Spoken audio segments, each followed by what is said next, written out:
Dans le cadre des élections du 3 octobre prochain dans Côte-du-Sud, eh bien, CMA TV offre cette semaine du temps d'antenne gratuit afin de mieux connaître les candidats dans Côte-du-Sud. Tirage au sort d'ailleurs, parce que tous les invités, nos candidats, sont reçus aujourd'hui et on a procédé par tirage au sort pour déterminer le jour de l'entrevue avec nos candidats.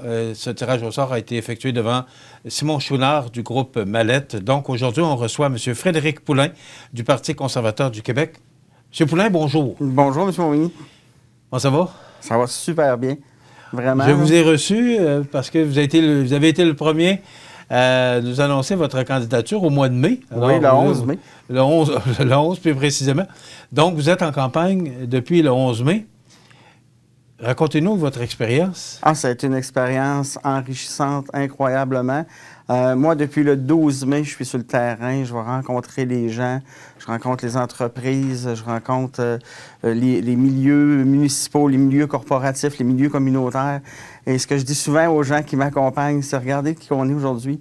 On est extrêmement différent maintenant de qui on était il y a 5 mois, par la connaissance qu'on a pris de notre comté. Puis aussi par l'amour qu'on développe des gens, puis de notre situation, croire en notre potentiel. Puis moi, cette campagne-là m'a permis de multiplier à quel point je pouvais croire en ce qu'on était, nous, en Côte-du-Sud. Qu'est-ce que vous entendez le plus comme commentaire? Ça fait du bien de vous voir, puis de voir qu'il y a des gens normaux qui s'occupent de nous. Okay. Des gens qui sont à l'écoute. Moi, si j'ai une des qualités que les gens me donnent, c'est que j'écoute. Puis que je suis capable de me mettre dans la position des gens. Et ça, je pense que les gens apprécient beaucoup cette capacité-là. C'est un peu différent d'une campagne électorale municipale? Ben oui, bien en même temps, le besoin de base est le même. Hein? Ce qu'on veut d'un politicien, c'est qu'il nous écoute puis qu'il travaille pour nous. Moi, je l'ai toujours vu de cette façon-là. Puis c'est comme ça que j'envisage être député, c'est-à-dire être efficace, mais être à l'écoute des gens, puis être capable d'aider les gens à développer ce qu'ils veulent faire. Parce que je le mentionne, vous avez été maire de l'Île-aux-Grues. Oui. Un terme? 4 ans? En 2009, j'ai commencé. Puis en 2013, dans le milieu du deuxième terme, j'ai pris la présidence du conseil d'administration de la fromagerie. Donc, j'ai quitté la mairie pour aller prendre la fromagerie à ce moment-là. Puis, j'occupe le rôle de la fromagerie depuis ce temps-là. Sauf que depuis la fusion, je suis représentant de l'Île-aux-Grues auprès d'Agrilet. M. Poulain, on va parler des dossiers de la région, ce que j'ai fait d'ailleurs avec les autres candidats, parce que ce sont des dossiers chauds de notre région. Moi, ce qui se passe au national, d'abord, je vais vous poser la question parce que je trouve ça qu'on vous la pose. Est-ce que l'histoire de M. Duhem, parce que ça revient souvent, l'histoire du paiement de taxes puis du paiement d'Hydro-Québec, est-ce que vous avez sur le terrain, est-ce que les gens vous ont parlé de ça? Est-ce que vous avez ressenti cette histoire-là, régionalement, là, dans le Côte-du-Sud? Est-ce que les gens vous en parlent? Bien sûr que les gens nous en ont parlé le temps que c'était médiatisé. Je pense que la nouvelle a été 8 jours dans les médias nationaux. On en a entendu parler. Puis évidemment, ça faisait gros titre négativement, mais l'explication est arrivée beaucoup plus loin, soit dans les journaux, soit dans les médias. Donc, effectivement, on en a entendu parler, mais quand on connaît la vraie histoire, on sait que M. Duhem a fait ça pour aider un ami. Écoutez, je pense que ça fait juste rendre Éric Duhem plus humain. Maintenant, les paramédics. Ouais. On sait que c'est le dossier chaud de la région. Récemment, il y a eu une annonce de 1,8 million de dollars pour régler certains problèmes de disponibilité. Bon, pénurie de main-d'œuvre, ça se ressent là également. Mais des argents qui ont été donnés dans la Côte-du-Sud, mais on a passé par-dessus Saint-Jean-Port-Joli, alors que le président, M. Stéphane Lévesque, défend haut et fort l'horaire de faction dans Saint-Jean-Port-Joli pour donner un meilleur service, que les gens méritent d'ailleurs dans l'île-et-Nord. Est-ce que vous avez rencontré M. Lévesque? Oh oui, on rencontre M. Lévesque régulièrement, mais en même temps, c'est la CAQ, hein? Que ce soit Marie-Ève Proulx, que ce soit Mathieu Rivet, ça va être la même chose. On ne s'occupe pas chez la CAQ des intervenants du milieu. Parce qu'on parle beaucoup de Saint-Jean-Port-Joli, mais la conversion partielle a amené d'autres problèmes vraiment importants aussi. On pense à d'autres corps ambulanciers où est-ce qu'ils vont être découverts de nuit parce qu'ils auront seulement une conversion de 12 heures. Et que la nuit, il n'y aura plus d'ambulance, il va falloir qu'ils viennent d'ailleurs. Et là, on fragilise beaucoup la sécurité des gens. Puis c'est pas normal qu'il y ait des gens qui soient à Saint-Marcel ou à Sainte-Félicité soient beaucoup plus inquiètes quand ils se couchent que les gens qui sont à Montmagny. Et je pense qu'il faut absolument s'assurer d'avoir une couverture complète partout. Je pense que c'est l'une des missions primaires de l'État. M. Poulin, vous êtes élu le 3 octobre.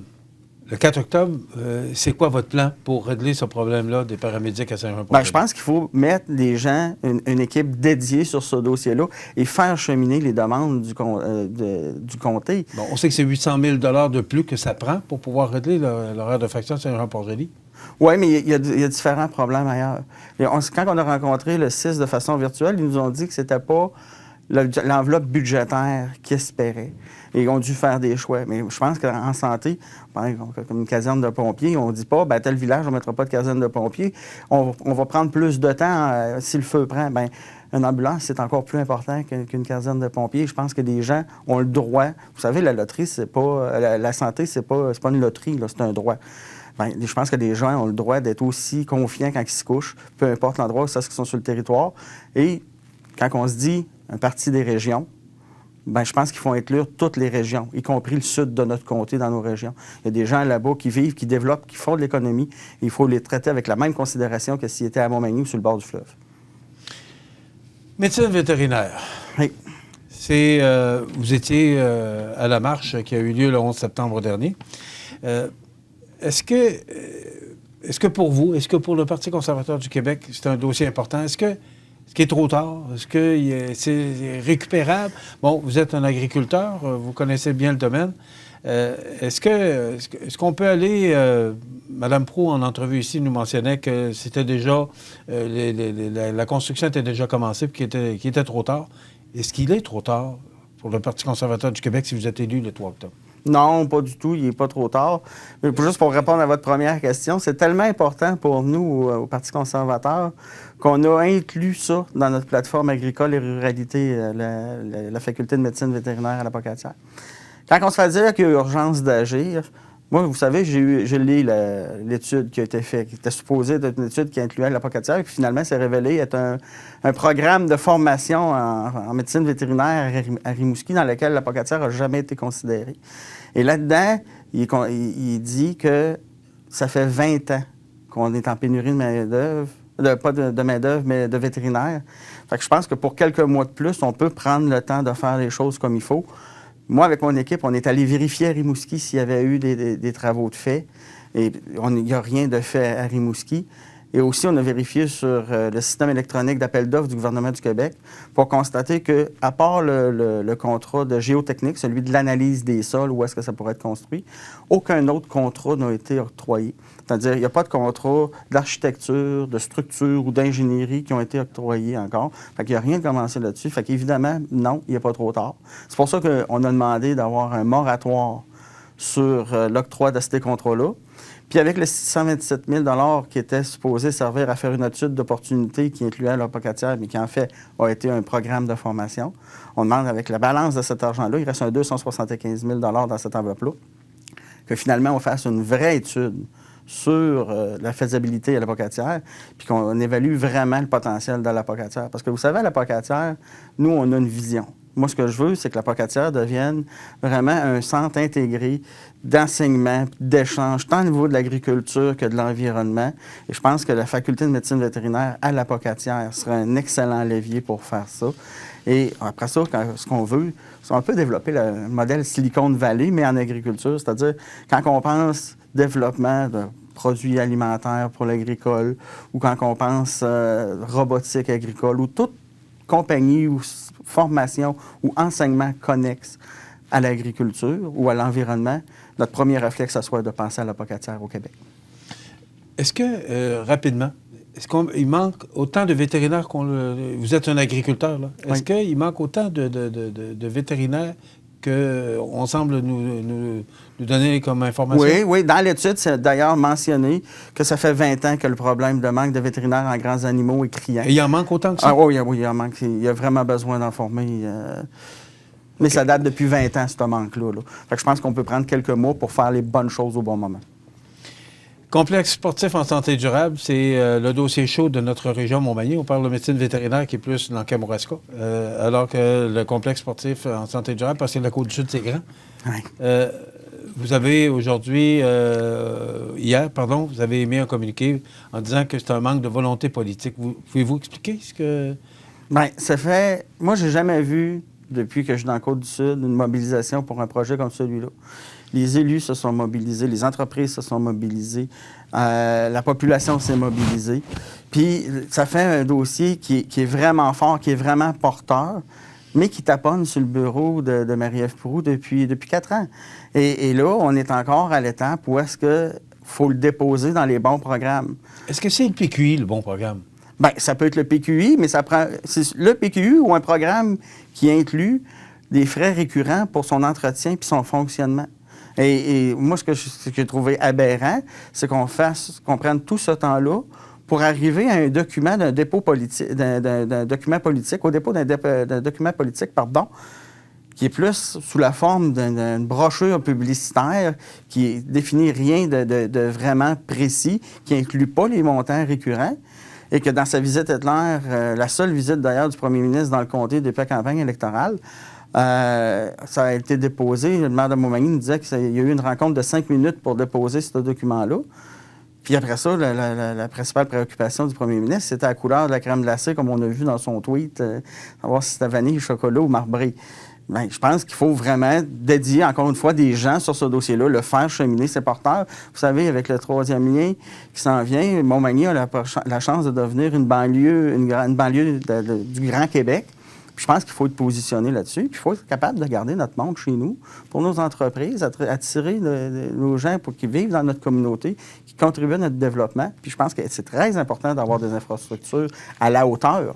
C'est quoi l'échéancier pour vous? Parce qu'on parlait d'un projet de 40 millions. On est rendu à 56,8 millions. Vous avez l'information, c'était dans votre communiqué. Mais on va-tu se rendre à 70 puis 75 millions, puis là, ce sera plus recevable? Bien, la première des choses, c'est qu'il faut commencer à se mettre en marche. Moi, je pense que le plus important, c'est que le lendemain de l'élection, vous pouvez être sûr que je vais me servir de tout mon poids politique puis de l'équipe que je vais avoir pour mettre des gens dédiés à ce projet-là pour le faire cheminer le plus rapidement possible. Parce que là, le fait que ça taponne depuis ce temps-là, c'est parce qu'on devrait déjà être en train de penser à un même projet ou un projet similaire pour l'Est. Puis on devrait penser aussi à entretenir les infrastructures sportives qu'il y a dans la MRC de Lillet, ce qui n'est pas fait parce que ça tarde.